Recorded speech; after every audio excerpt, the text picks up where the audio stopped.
Jadi beda itu biasa Bapak Ibu. Di sini saya akan menuliskan, saya mohon izin sambil berdiri saya, sambil nulis-nulis, mudah-mudahan lebih bermanfaat. Beda pendapat itu biasa.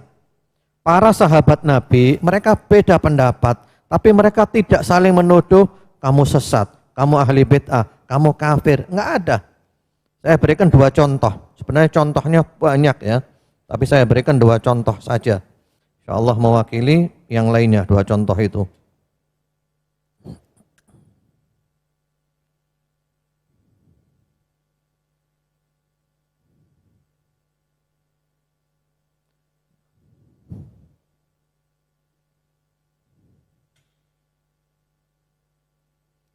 Ya. Yang pertama contoh Nabi mengatakan la yusalliyanna ahadukum al-asra illa fi Bani Quraidah. Jangan sholat asar kecuali di Bani Quraidah.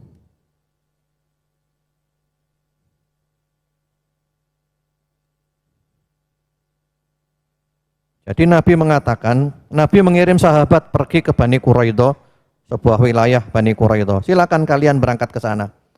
Enggak boleh salat asar kecuali di Bani Quraidah. Nabi bilang gitu. Itu sabdanya Nabi. Sahabat berangkat. Ternyata sahabat Nabi terpecah menjadi dua kelompok.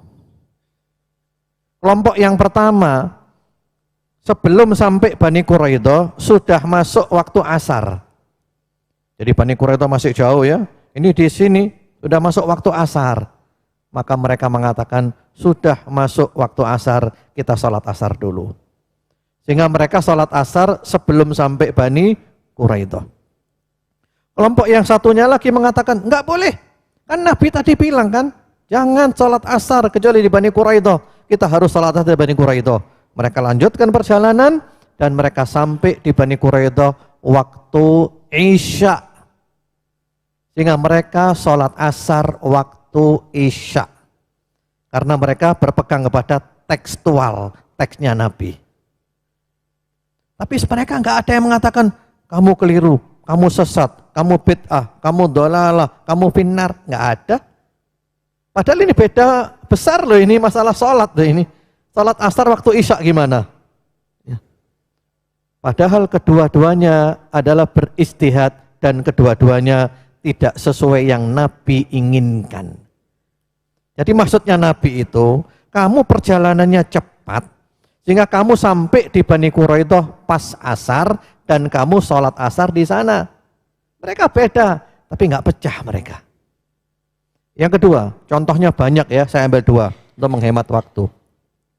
Yaitu perbedaan antara sahabat Utsman bin Affan, khalifah ya, dengan sahabat Abdullah bin Mas'ud, Ibnu Mas'ud.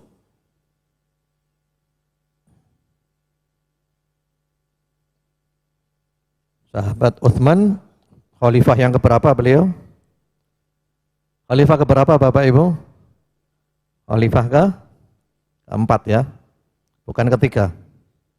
Khalifah ketiga, Abu Bakar, Umar, Utsman dan Ali, khalifah ketiga ya. Sahabat Utsman ini punya ijtihad. Ketika musim haji, ketika berada di Mina, kan haji kan banyak di Mina, tanggal 8 di Mina, 10, 11, 12, 13 di Mina. Nah itu pada zaman Nabi, sholat di Mina itu dikosor, yang 4 jadi 2, tapi tanpa digabung, tanpa dijamak. Jadi zuhur pada waktunya 2, asar pada waktunya 2, dan isya pada waktunya 2. Itu zaman Nabi, zaman Sayyidina Abu Bakar, zaman Sayyidina Umar, dan zaman Sayyidina Utsman. Kemudian Sayyidina Utsman berijtihad. Sekarang kita ubah menjadi 4, itmam. Sholatnya 4.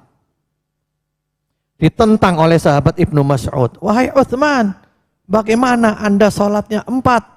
Padahal Nabi dulu sholatnya 2, Abu Bakar sholatnya 2, Umar sholatnya 2, Anda juga sholatnya 2, kenapa diubah menjadi 4? Sahabat Utsman sebagai khalifah tetap bersikukuh, pokok sholatnya 4. Ketika waktu sholat, Sahabat Abdullah bin Mas'ud itu sholat di belakang sahabat Utsman, jadi makmumnya sahabat Utsman, sholatnya berapa? Sholatnya berapa Bapak Ibu? 4. Lalu ditegur oleh para sahabat, wahai Abdullah bin Mas'ud, Anda tadi mengingkari Utsman karena sholatnya 4. Lah kenapa Anda kok sholat di belakang Utsman? 4. Jawabannya, al-khilafu syarr. Perpecahan itu jelek. Menurut keyakinanku, Utsman salah. Tapi demi menjaga persatuan, saya tetap sholat di belakang Utsman. Toh ini bukan masalah apa? Bukan masalah pokok agama. Jadi persatuan didahulukan Bapak Ibu. Ada kalanya beda itu kita kesampingkan. Demi apa? Demi persatuan. Toh ini bukan masalah pokok agama, ini masalah cabang-cabang agama. Jangan sampai gara-gara cabang-cabang agama persatuan malah dikorbankan. Ini cerdas Bapak Ibu, ini cerdas. Kemudian masih banyak ya, tapi saya cukupkan 2 dari sahabat. Malaikat juga beda pendapat. Bapak Ibu pernah dengar ada malaikat beda pendapat? Itu ketika ada Nabi bercerita ya, ada orang itu membunuh 99 orang, lalu ingin taubat. Lalu datang ke orang abid ahli ibadah, tapi mohon maaf, nggak ngerti ilmu agama, orang bodoh. Wahai Tuan Guru, saya mau taubat, sudah membunuh 99 orang, boleh nggak? Karena dia orang bodoh, nggak punya ilmu, dia bilang nggak boleh itu sudah banyak 99 itu. Ya udah, kalau nggak boleh, saya genapkan aja 100. Dibunuh sekalian itu ulamanya. Tapi dia tetap ingin taubat. Dia datang ke tempatnya orang alim, orang berilmu. Wahai Tuan Guru, ada orang membunuh 100 orang, dia mau taubat, boleh enggak? Oh, silahkan. Tidak ada yang menghalangi antara dia dengan taubat. Monggo silakan taubat, diterima oleh Allah taubatnya. Wah, senang dia. Cuma nasihat saya, kamu hijrah, kamu pindah ke tempat lain yang baik. Jangan pulang ke tempatmu, nanti kamu rusak lagi. Baik, terima kasih. Lalu dia taubat, dia hijrah. Di tengah perjalanan, Allah mengirim malaikat pencabut nyawa untuk nyabut nyawanya dia. Dia mati di tengah jalan. Lalu datang malaikat rahmat, malaikat syurga, dan malaikat azab, malaikat neraka, rebutan. Kata malaikat azab, ini bagianku. Karena dia membunuh 100 orang. Dan belum berbuat kebaikan sedikit pun. Kata malaikat rahmat, dia bagianku, kan sudah taubat dia, sudah bersih dari dosanya. Malaikat ribut, beda pendapat, tapi nggak bertengkar.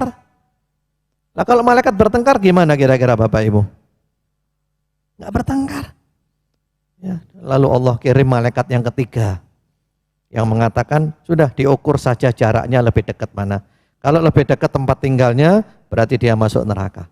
Kalau lebih dekat tempat hijrahnya, berarti dia masuk surga. Lalu diukur, dan Allah berfirman kepada bumi tempat tinggalnya, menjauhlah. Allah berfirman kepada bumi tempat hijrahnya, mendekatlah. Ketika diukur, lebih dekat ke tempat hijrahnya 1 jengkal, dan dia pun dibawa oleh malaikat rahmat masuk ke dalam surga. Malaikat beda pendapat, tapi nggak ribut.